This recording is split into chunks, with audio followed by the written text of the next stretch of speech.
In easily the best episode so far this season, episode 3 of Silo starts us back in Silo 17, which apparently is actually the right number. Juliet meets Solo.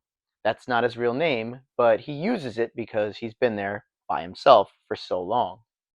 Solo asks her name, and she says it's Juliet, which he replies, like the play. So it appears Shakespeare was something that was permitted in each one of the silos, because they both know Romeo and Juliet.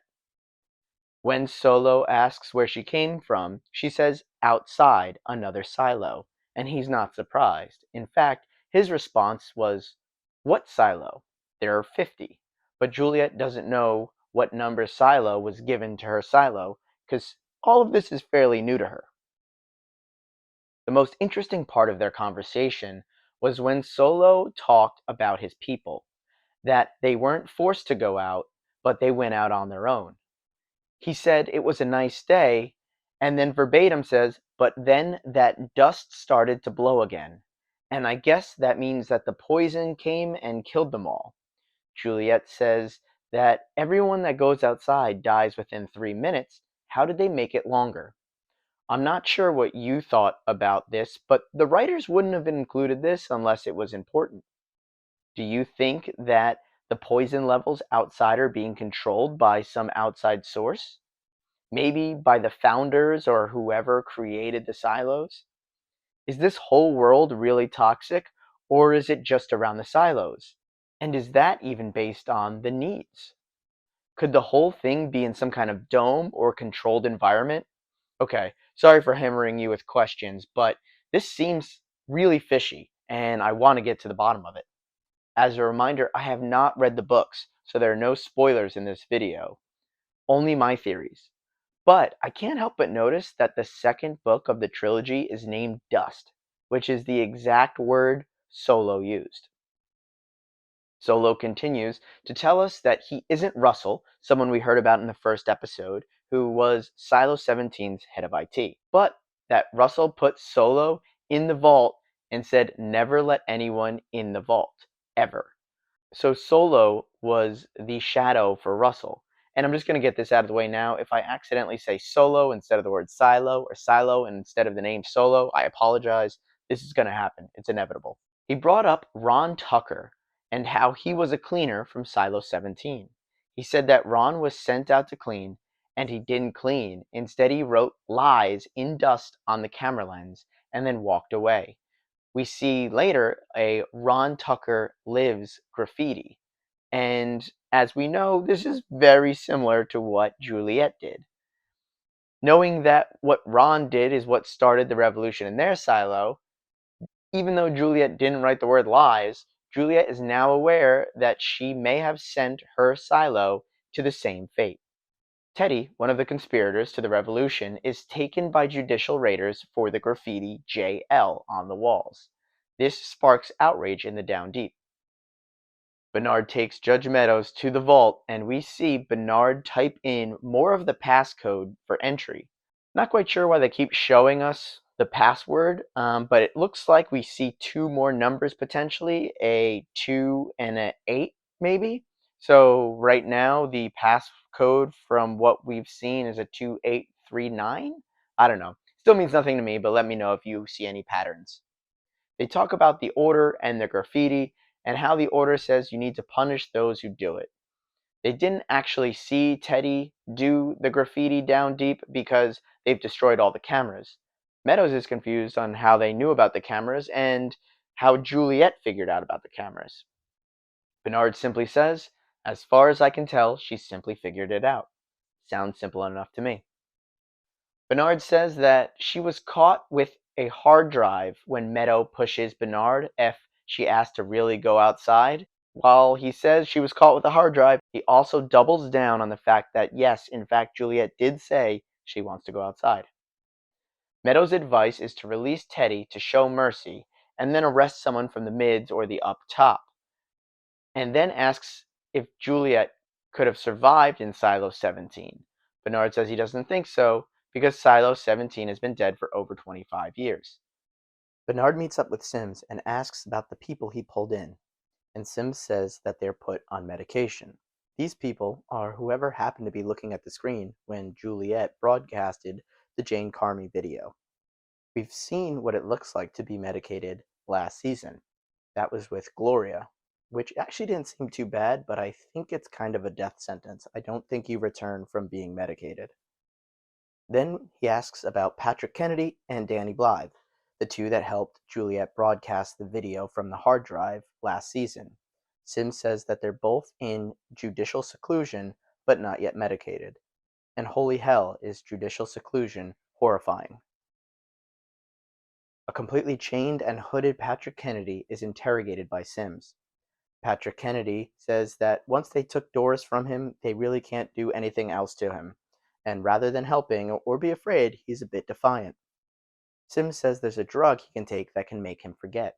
Patrick says that if this is real, he wants to go all the way back to before he met his wife 22 years ago, and it looks like this breaks him, and he'll help Sims.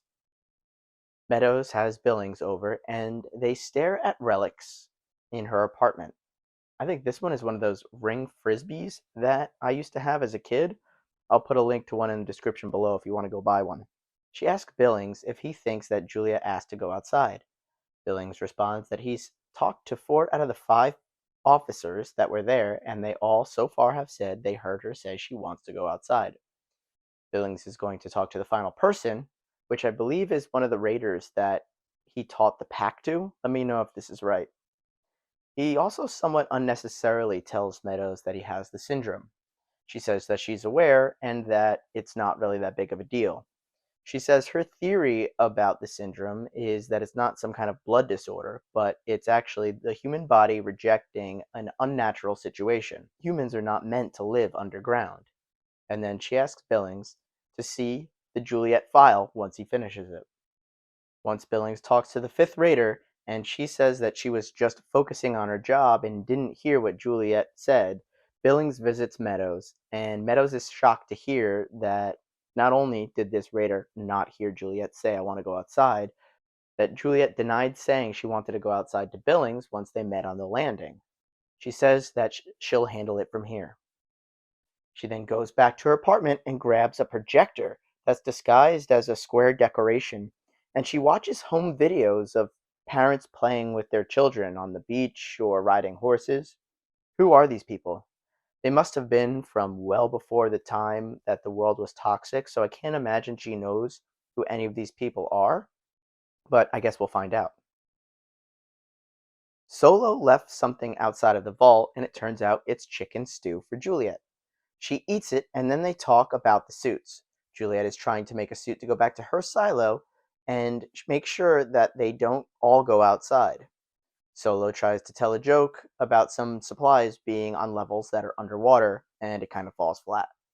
He asks Juliet why she didn't clean, and she explains everything about how and why people clean. Honestly, it's kind of refreshing to have a show lay it all out for you. She asks Solo how he lived, and she asked how long he's been there and about the bodies in the hall not being as old as the others. This upsets Solo, and he closes the viewing hole. After she thanks him for the food, he says he needed her to eat the food so he knew if she was real or not, which is pretty creepy but also really smart. Sims is talking to an older raider named Reggie.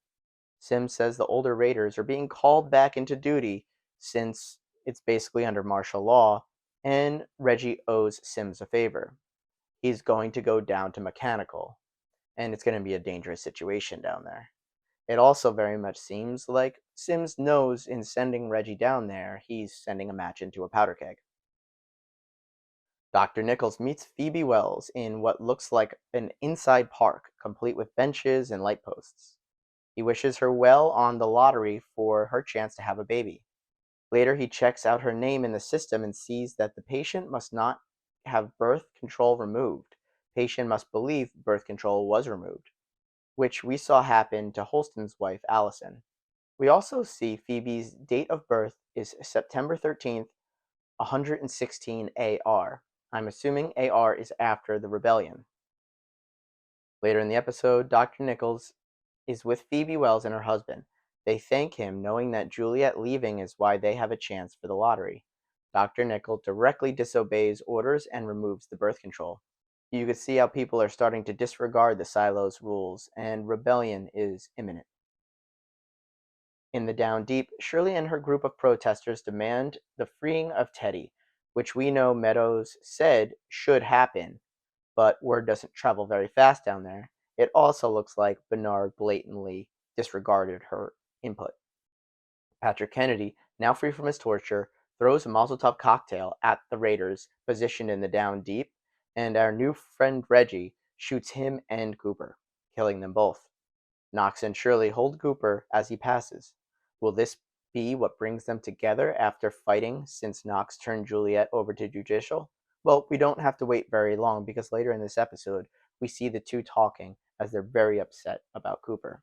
They both want the same thing and agree to work together.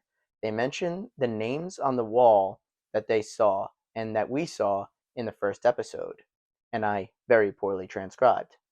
Knox says he thinks he knows what those names mean now. Can't wait to see where this is going. Also, this is being treated as the shot heard round the world, which refers to the opening volley of the American Revolution, which took place on April 19th, 1775, at the battles of Lexington and Concord. Hank, visibly upset, calls Billings and gives him the update and asks Billings to get down there. Bernard explains how they'll go about letting Meadows leave the silo. He then measures her for her suit by himself, but he doesn't write down the measurements. Meadows knows that Bernard completely ignored her recommendation of releasing Teddy. She says she also knows that Juliet didn't ask to go outside, and basically tells Bernard to go F himself and not come back without her suit. But I don't think Bernard's going to come back with her suit. Back to Juliet and Solo. Juliet explains her plan to recover the fireman's suit to build a new suit to go outside, but she needs Solo's help. She needs Solo to run the machine to help her pump air into the submerged level. Solo, however, refuses to come out of the vault, and Juliet sees the writing on the wall that we decoded last episode, which says, "We will get in sooner or later." Juliet leaves the area that Solo can see, and she decides she's going to figure it out by herself.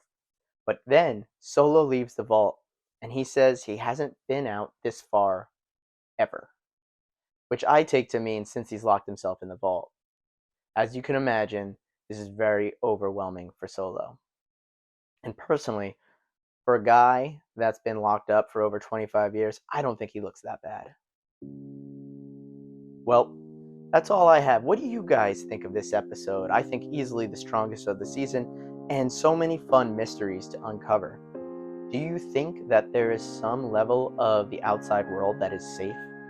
Is the dust what is causing people to die? And is the dust not everywhere? Is someone able to control that? I think that's going to be the really, really big, important piece for this season, because if there is a world outside that is completely livable for humans, then we have to find out why these people have been put in the silo in the first place. Please like and subscribe to this channel if you want to find more out about Silo with us. Well, that's it for me. Take it easy, YouTube.